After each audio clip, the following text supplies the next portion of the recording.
السلام علیکم دوستو، امید ہے آپ سب خیریت سے ہوں گے۔ جیسا کہ میں نے اپنی پچھلی ایپیسوڈ میں بتایا تھا کہ عمیر اپنے دوست کے ساتھ اس ڈسپینسری یا میٹرنیٹی ہوم میں داخل ہو جاتا ہے اور وہ لوگ بہت ڈر جاتے ہیں۔ اب پھر سے وہی سناٹا تھا اور ہماری دھڑکنوں کی آوازیں تھیں اور لمبی لمبی سانسیں تھیں۔ میں نے رحمان کو دیکھا اور اشارے سے کہا کہ میں اوپری منزل میں جا رہا ہوں۔ رحمان میرا اشارہ سمجھتے ہوئے دائیں جانب مڑ گیا، جبکہ میں اپنے سامنے موجود سیڑھیوں کی جانب بڑھنے لگا جو ایک راہداری کے اختتام پر تھی۔ اس راہداری کی دونوں جانب 4 کمرے تھے، جبکہ راہداری کا طول کوئی 20 قدم سے زیادہ نہ رہا ہوگا۔ میں بنا آواز کیے آگے بڑھتا رہا۔ پہلے دروازوں کو عبور کر کے دوسرے دروازے پہ پہنچا تو میری دائیں جانب کا دروازہ کریہا سی آواز کے ساتھ کھلتا چلا گیا۔ میری سانسیں بڑھنے لگی، لیکن اگلے ہی لمحے پورا دروازہ کھولنے سے پہلے ہی میں نے دائیں طرف دیکھا اور جو شے مجھے نظر آئی اس نے میرے اوزان خطا کر دیے۔ وہ ایک سایہ تھا، شاید کوئی شکل بھی رکھتا ہو، لیکن ٹارچ کی روشنی پڑنے سے پہلے ہی وہ وہاں سے غائب ہو چکا تھا۔ جسامت میں کسی بلی جتنا ہوگا، لیکن ہاتھ پیر انسان کے بچے جتنے ہی تھے، اور وہ اپنے ہاتھوں اور پیروں کے بل کھڑا تھا۔ ایک دم دروازے سے ہٹنے کی وجہ سے میں اسے صحیح سے نہ دیکھ پایا۔ شاید اس میں غلطی میری ہی تھی، کیونکہ میرے اوزان خطا ہو گئے تھے۔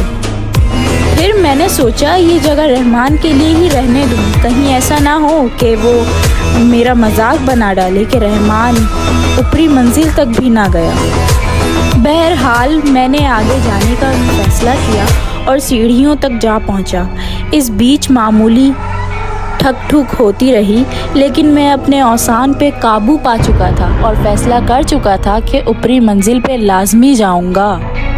سیڑھی پر پہلا قدم رکھتے ہی احساس ہوا کہ زینے کے اختتام پر کوئی کھڑا ہے۔ میں نے جلدی سے ٹارچ کا رخ اوپر کیا، لیکن پھر وہی، نہ بندہ نہ بندے کی ذات، بس سناٹا اور اندھیرا۔ نہ جانے یہ وہم تھا میرا یا وہاں واقعی کوئی کھڑا تھا، لیکن اس آنکھ مچولی سے میں اب بیزار آتا جا رہا تھا۔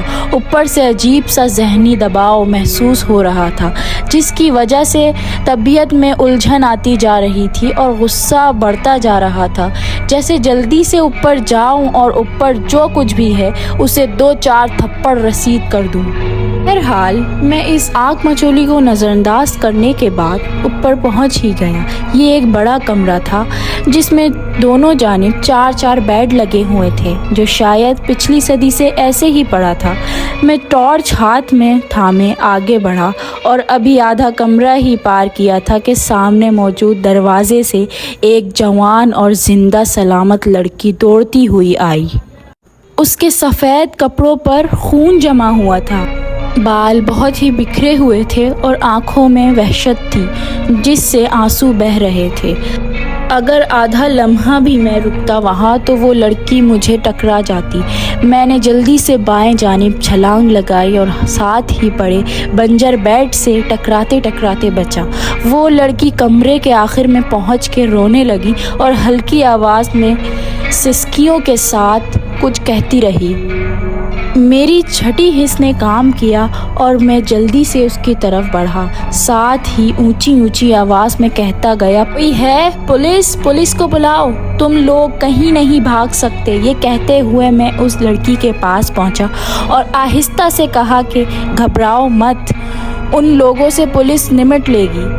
کیونکہ مجھے پہلا خیال یہی آیا تھا کہ اس لڑکی کو زیادتی کا نشانہ بنایا گیا ہے۔ میں آگے بڑھا اور ظلم زدہ لڑکی کے کندھے پر ہاتھ رکھ کر اسے دلاسا دینے کی کوشش کرنے لگا، اور پھر اس کے کاندھے پہ ہاتھ رکھتے ہی میرے جسم میں سرد لہر دوڑ گئی۔ اس کا جسم بہت ہی عجیب تھا اور ایک عجیب طرح کی وائبریشن تھی اس کے جسم میں۔ اس احساس نے میرے جسم میں سردی کی لہریں دوڑا دی اور میرا خون کھولنے لگا۔ شاید خون کا دوڑنا ہی بند ہو گیا تھا، کیونکہ اس کے کاندھے پہ ہاتھ رکھنے سے میرا جو حال تھا وہ ایک طرف، لیکن اس کے چہرہ گھمانے سے میرا دل ڈوبنے ہی لگا۔ امید ہے کہ آپ سب کو یہ کہانی بہت پسند آ رہی ہوگی.